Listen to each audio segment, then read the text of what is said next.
The first time I witnessed the aftermath of one of these encounters was in a village near the foothills of the Carpathians. The place was eerily quiet when we arrived. Too quiet.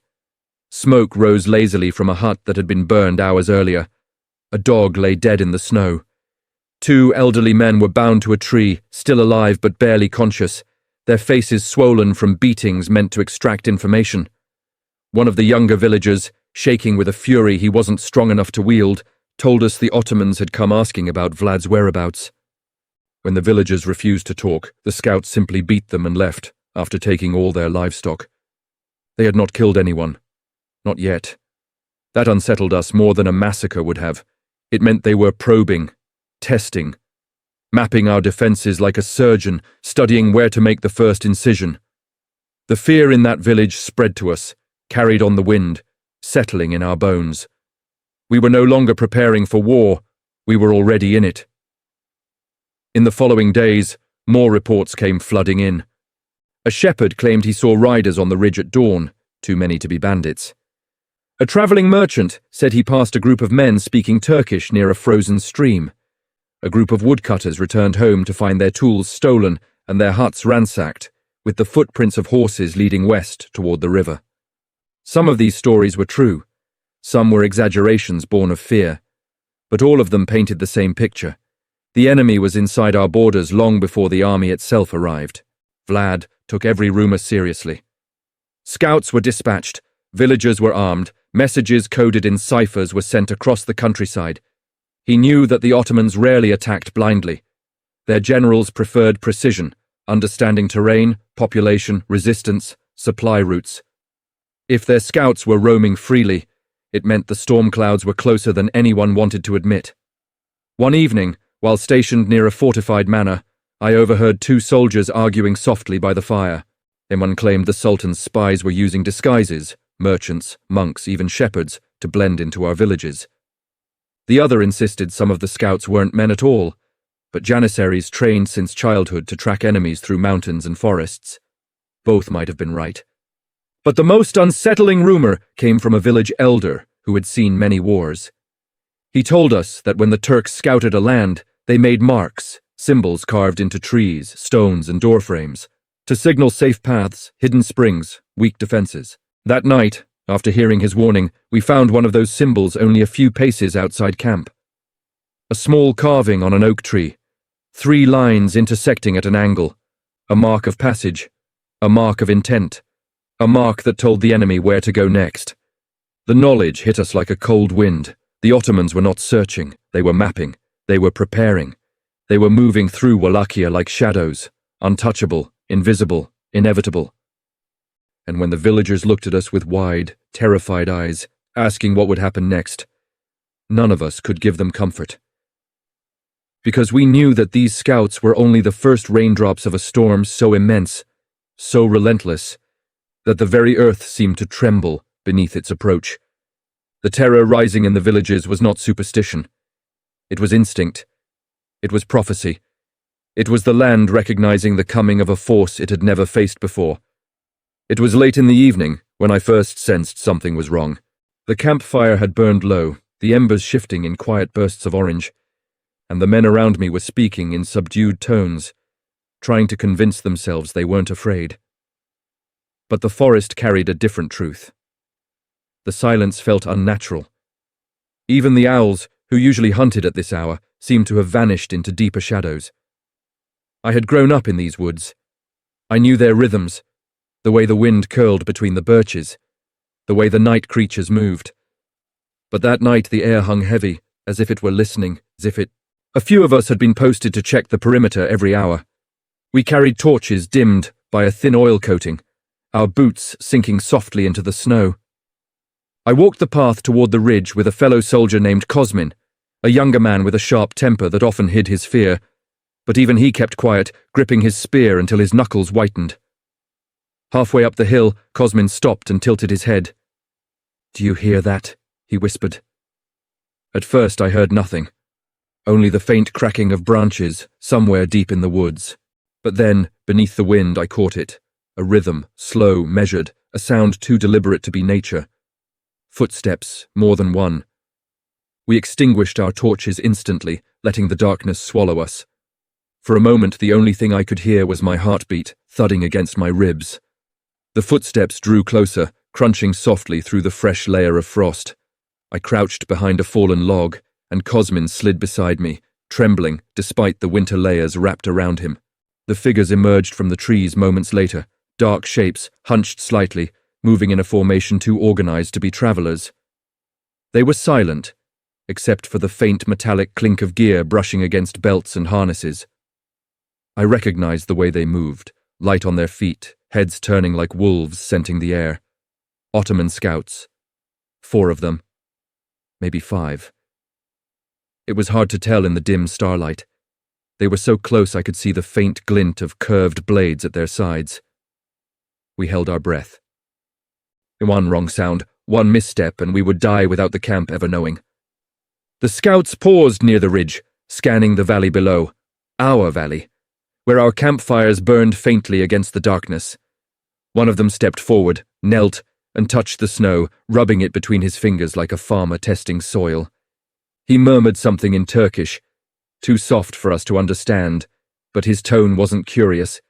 It was certain. They knew we were here. Then the smallest of the group raised a wooden marker, not a torch, not a weapon. A thin rod, with a cloth tied at one end, coated in a dull resin that reflected no light. He walked to a pine trunk and pressed the marker against the bark. A faint scratching followed as he carved the symbol into the wood. Another mark. Another path flagged for the army that would one day follow. "What do we do?" Cosmin whispered, his breath fogging the air. "Nothing," I whispered back. "Not yet." Charging them would have been suicide. Raising the alarm too early would risk chaos in the camp. So we waited, muscles aching, until the group finished marking the trees and faded back into the forest from which they had come, silent as ghosts. Only when their footsteps had vanished did we move. We rushed back toward the camp, stumbling through the dark until we reached the outer line of palisades. My chest burned with cold and dread. When we reported what we saw, the officers were alerted immediately. Soon, Vlad himself was summoned, his cloak wrapped tightly against the cold as he walked the ridge with us to inspect the symbol carved into the pine. He studied it in silence, running his gloved fingers over the fresh grooves. Then he looked out over the valley, his jaw tightening as if he could already see the shape of the future. This wasn't a random intrusion. This wasn't a stray scouting party. This was reconnaissance, precise, methodical, calculated.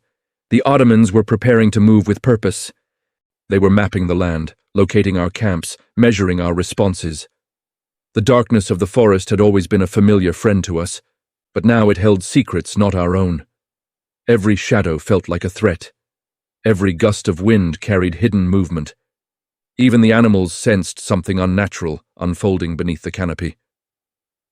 That night, sleep eluded the entire camp. Men lay awake, clutching their weapons. Horses paced restlessly. The fires burned low, not to conserve wood, but because every man feared light would reveal our position. It was clear now that the silence in Wallachia wasn't peace. It was the quiet before a blade strikes. We were no longer waiting for war to come. The war was already here, walking in the dark, carving its signs into our trees, studying us from the shadows. And the worst part was knowing these scouts were only the beginning. By the next evening, a strange stillness settled over our camp. A stillness so absolute, it felt unnatural, like the world itself was holding its breath. The wind had died. The trees were frozen in place. Even the river below, usually restless, moved in near silence beneath a thin layer of ice. We were on edge. Every man felt it. Something was coming. Just past midnight, the first signs arrived. I was on watch at the northern palisade. The sky was moonless, suffocatingly dark, the kind of darkness that makes you feel blind even when your eyes are open. My torch sputtered, the flame struggling to stay alive. Then I saw it, movement on the ridge opposite our position. At first it was only a flicker, a faint ripple of shadow shifting unnaturally against the tree line. I leaned forward, straining to see. Another guard beside me whispered, "Is it wolves?" No. Wolves didn't move like that. The shape paused at the edge of the ridge, just barely visible. A silhouette, tall and still, watching. I felt its gaze before I could confirm its presence. A chill ran up my spine. I opened my mouth to call out, but then the sound came. It started as a low hum. So low I thought it was the wind returning, but it grew, slowly, unnervingly. A murmur, then a rumble, then a steady, rhythmic pulse. Footsteps, dozens of them, no, hundreds. The guards froze, staring into the darkness as an invisible army seemed to approach. Their presence felt more than seen. Branches snapped, gravel shifted. The forest exhaled under the weight of movement. But there were no torches, no visible figures. Just the sound, growing louder, closer, coordinated. One of the younger guards began to panic, breathing fast, clutching his spear as though it would save him from whatever walked out of that darkness. Hold! The order came from behind us. Calm, steady, unmistakable. Vlad himself. He stepped up to the palisade, his cloak trailing behind him like a second shadow. His eyes were fixed on the ridge, sharp and unblinking. He didn't ask questions. He didn't show fear. He simply listened. And as he listened, the rumble from the trees intensified. It broke into waves, waves of movement, surging through the forest like a living tide. Then, suddenly, silence. Total, suffocating silence. Not even a breath of wind. We waited, gripping our weapons, every heartbeat loud in our ears. Then it appeared. A single torch flared to life at the edge of the ridge. Its fire glowed faintly, swaying. Behind it, another torch ignited, then another and another. A line of light stretched across the entire ridgeline, a burning snake slithering through the night. But the figures holding those torches did not move. They stood completely still, silent, unnaturally silent. At first I thought they were soldiers. Then the light shifted, and the truth became clear. They weren't soldiers. They weren't alive. They were bodies. Ottoman soldiers, impaled on tall stakes hammered into the frozen earth, their corpses dressed in intact uniforms, positioned in perfect formation along the ridge. Dozens, maybe hundreds. Their heads slumped forward, their armor still shining faintly in the torchlight. The torches had been tied to the stakes, intentionally placed to give the illusion of a living army watching from the dark. A collective gasp rippled through our ranks. But Vlad stepped closer, studying the horrific display, expression unreadable. The torchlight danced across his face, making his eyes gleam like steel. He had done this, or rather, he had ordered it. Let them see, he murmured, almost to himself. I realized then what this was, a message, not to us, not to Wallachia, to the Ottomans, a warning carved in flesh and fire, a promise of what awaited any who dared enter this land. As the wind finally returned, it carried the faint creak of dying wood, the bitter smell of burning oil, and something else beneath it, the cold scent of decay. Vlad turned to us, calm as ever. Tomorrow, he said, they will find this place. He wasn't talking about Ottoman scouts. He meant the army behind them. The forest of corpses was not for us to fear. It was bait, an ambush wrapped in horror. That night, none of us slept. We sat around dim fires, glancing toward the ridge where the torchlit bodies stood like silent sentinels. And somewhere deep in the woods, I felt it again. The ground shifting under the approach of something vast. Something unstoppable. The Ottoman war machine was moving, and Vlad Dracula had just lit the first signal fire of the nightmare to come. By dawn, the mist lay thick over the valley, rolling in slow waves that swallowed everything more than a few paces away. The cold sank deep into our bones.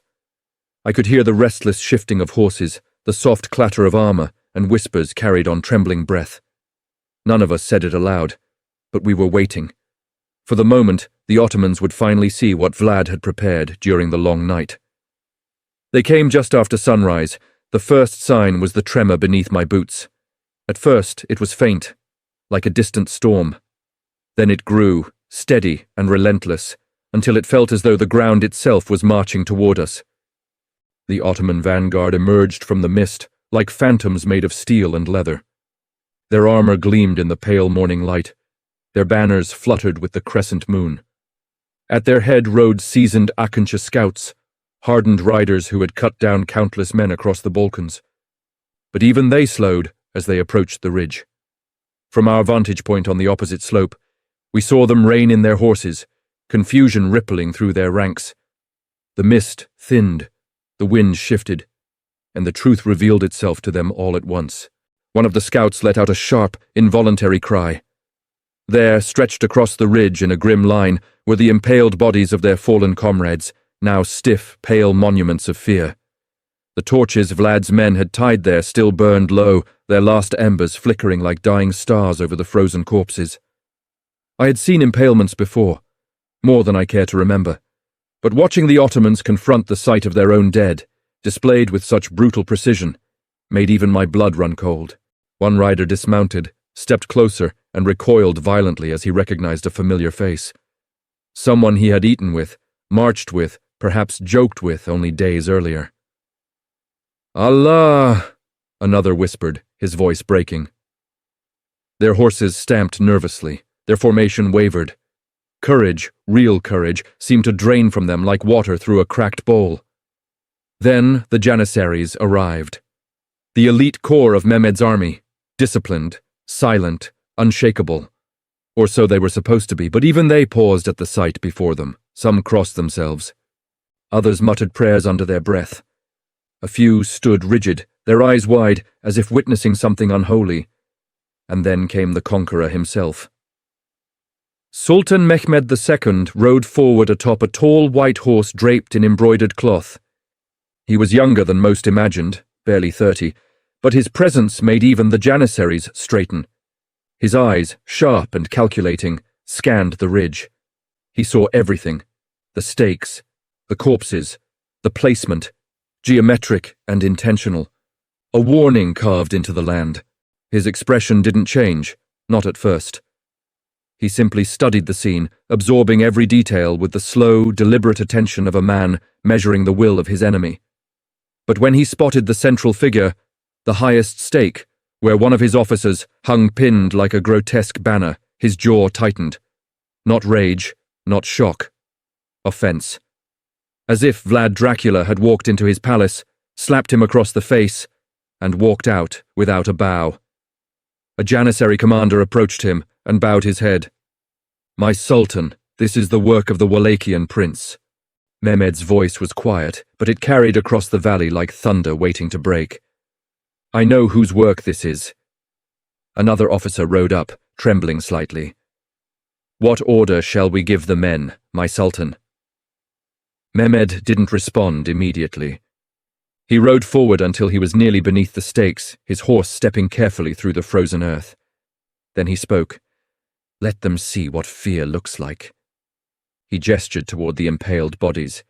"This is not madness, this is strategy."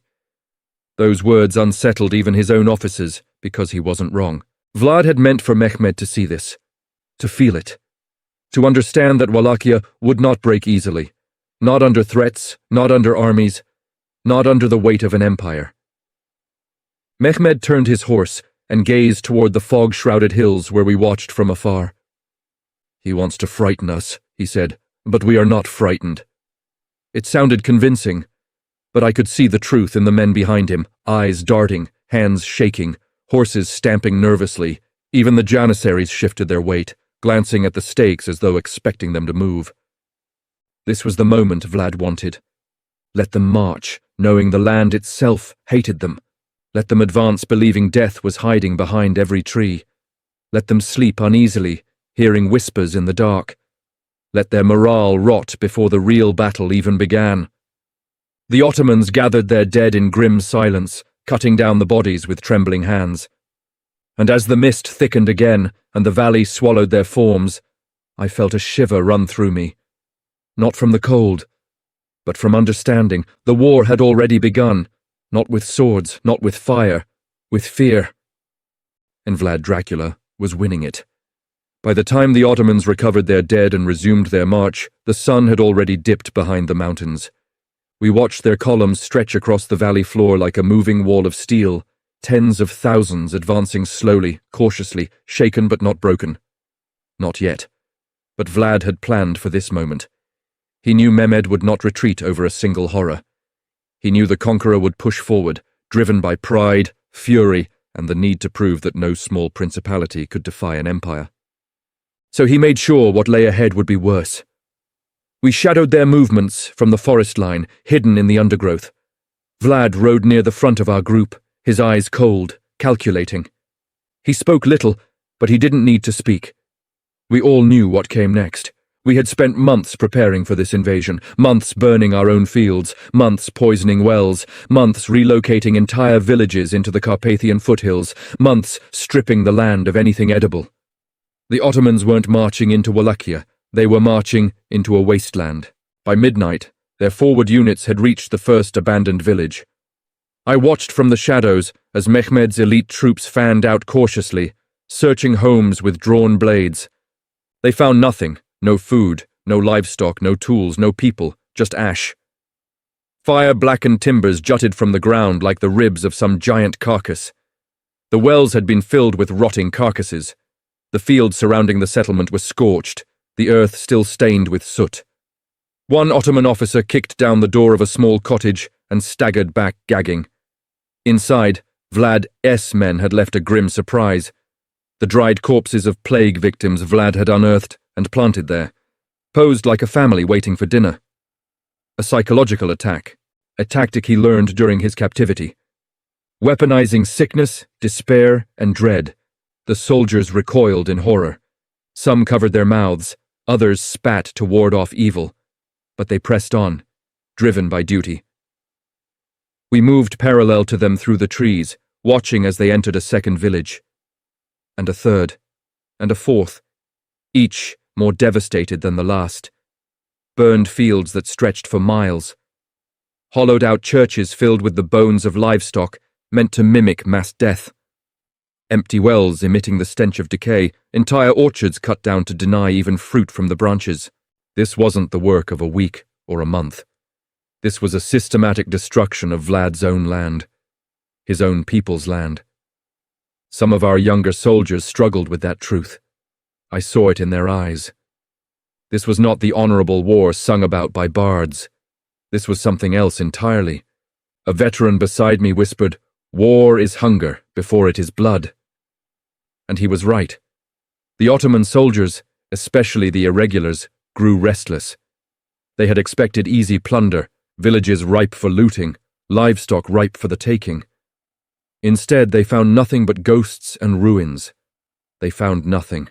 Discontent grew like weeds in a graveyard.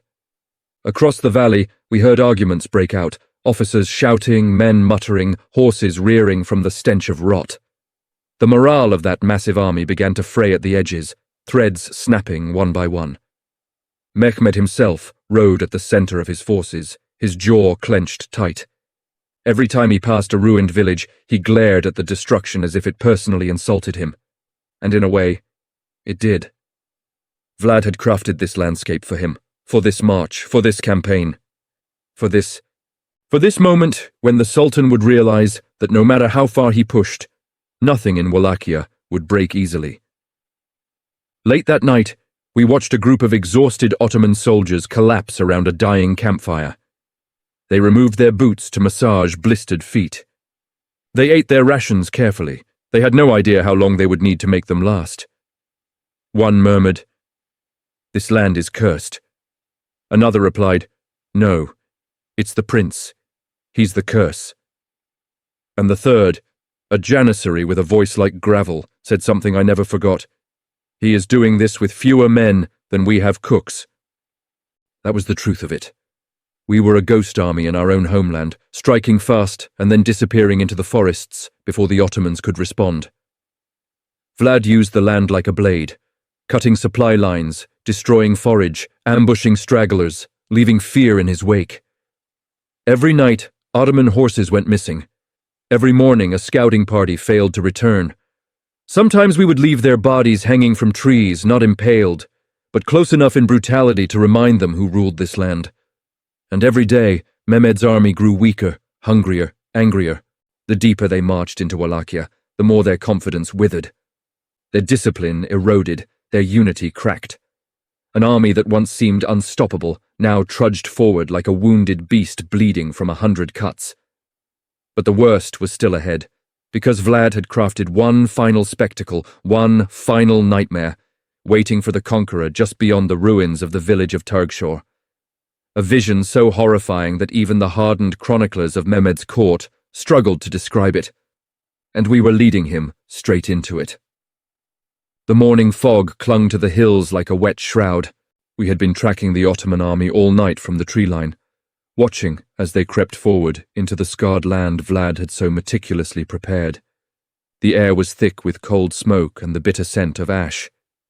Even the birds were silent, as though they too feared what awaited. By mid-morning, Mehmed's scouts reported a strange horizon. At first, they thought it was another burned village or a natural formation in the hills. But as the army drew closer, the truth revealed itself. Rows upon rows of stakes, stretching farther than the eye could see. Each stake bore a body, men, women, children, soldiers, civilians. All impaled in grotesque symmetry, hundreds and hundreds in perfectly measured lines. The stakes were arranged so methodically that from a distance it looked almost like a forest that moved in the morning mist. Some of the higher stakes were mounted on small ridges, making the victims appear taller, as if the dead themselves were watching the living march past. I had seen impalements before, carefully arranged at feasts or along village paths, but nothing prepared me for this. This was a landscape of terror, a deliberate, calculated symphony of horror. The ground was littered with discarded shields, broken swords, and the trampled remnants of what had once been a field of life. Even the sun seemed to hesitate as it rose over the forest. Its light reflected off the frozen steel of weapons and the dull sheen of sweat-slicked corpses, casting long, sinister shadows across the valley. The Ottomans stopped in their tracks. Their massive column, once a wave of unstoppable force, froze. Horses reared, throwing riders into the mud. Soldiers vomited where they stood. Some fell to their knees and crossed themselves, while others simply stared, unable to comprehend the scale of what lay before them. Sultan Mehmed rode forward, alone at first, flanked by his closest officers. He dismounted at the edge of the forest, his eyes scanning the horizon with the precision of a man accustomed to strategy, not spectacle. Even he, the conqueror of Constantinople, paled at what Vlad had wrought. He did not shout. He did not tremble, but I could see the tension in his jaw, the hard line of his shoulders. Vlad had achieved the impossible.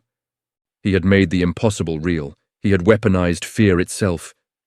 Every step Mehmed took was measured, cautious. Every man behind him faltered. This was not a battle of swords or arrows. It was a battle of the mind, and Vlad had already won. From our hidden position, we watched as the Sultan's army faltered. Confusion spread through their ranks. Officers argued over what to do next. Soldiers whispered that no man could survive this land. The Ottomans had crossed the Danube seeking glory, but they found only a kingdom turned into a monument of vengeance. Vlad stood atop a ridge, surveying the scene. His face was calm, almost serene. The months of planning, the scorched villages, the poisoned wells, the impaled scouts, they had all led to this moment. Every death, every suffering inflicted upon the land was a weapon sharpened for the Sultan himself. In that moment, it became clear. Wallachia was not just defending itself, it was commanding the battlefield without a single clash of armies. Every soldier in the Ottoman ranks felt it. They were intruders in a land that had become Vlad's instrument, every hill, every river, every shadow a part of his strategy. And as Mehmed finally withdrew, making cautious calculations about his next move, one thought rang through the valley, clear as the wind. Vlad the Impaler had turned horror into armor, fear into a fortress, and the name Dracula, once whispered in myth, was now etched in the minds of the mightiest army in the world. From that day, Wallachia did not just survive, it became legend. The Ottoman army limped back across the Danube, leaving behind what remained of the scorched, haunted land they had attempted to conquer. Their march had become a procession of exhaustion, fear, and whispered curses. Every soldier carried the image of Vlad's forest of impaled bodies in their mind, a memory that would haunt them for the rest of their lives. We returned to the villages, surveying the remnants of what had once been fields and homes. The people who survived were quiet, subdued. their eyes haunted by the suffering imposed both by Vlad's scorched earth tactics and the inevitable encroachment of Ottoman scouts. But beneath that fear was something else. Respect. They knew, in ways no words could fully capture, that their prince had saved them from destruction. He had used fear not as cruelty alone, but as protection, a shield fashioned from the very terror he inspired. Vlad moved through his land with the calm certainty of a man who understood the cost of power. He inspected the rebuilt fortresses, the reinforced mountain passes, and the fields he had spared for his people's survival. He did not revel in the horror he had wrought on the Ottomans. To him, it was a necessary calculus, a harsh, terrible equation written in blood. Historians would later debate his methods, labeling him a monster, a madman, or a genius. But in those days, among those of us who had witnessed it firsthand, Vlad's genius was undeniable. He had turned Wallachia, a small, vulnerable principality, into a fortress that no empire could easily breach. He had weaponized the land, the fear, and even the imagination of his enemies. And yet there was a cost, even among his closest men. Whispers circulated of the darkness that had taken root in Vlad himself. Months spent planning ambushes, burning villages, impaling enemies, and orchestrating terror left marks on the soul. The same cold, calculating mind that had seen every tactical advantage also measured every human life against the ledger of strategy. Compassion became weakness, mercy a liability. The line between protection and cruelty blurred, until even victory carried the taste of ash. Despite this, Vlad's reputation spread faster than any army could march. Tales of the forest of the Impaled reached the courts of Europe, whispered from merchant to noble to king. Some were exaggerated, others understated, but all carried the same truth. Vlad Dracula was a force unlike any other, a man whose name could stop an army in its tracks and send even the Sultan himself reconsidering the cost of conquest. For years afterward, Wallachia remained independent, a small kingdom overshadowed by giants, yet defended by one man's iron will and unflinching ruthlessness. Vlad's methods became legend, feared, reviled, and immortalized in stories that would cross centuries. To his enemies, he was a nightmare made flesh. To his people, he was both protector and terror, a ruler who understood that survival often demanded sacrifices too terrible to speak aloud. And as the years passed, the forest of fear he had created left its mark not only on the land, but on history itself. Mehmed would continue his conquests, expanding the Ottoman Empire further into Europe. But the shadow of Vlad's forest, the calculated horror of Wallachia, would linger in the minds of every general who dared to plan an invasion. Vlad the Impaler died in battle years later, betrayed and overwhelmed by the constant struggle of maintaining his throne. But even in death, the legend endured, and his name, his cruelty, his unyielding will, and his mastery of terror became inseparable from the history of Europe. History forgets names, but never courage, and sometimes it never forgets fear.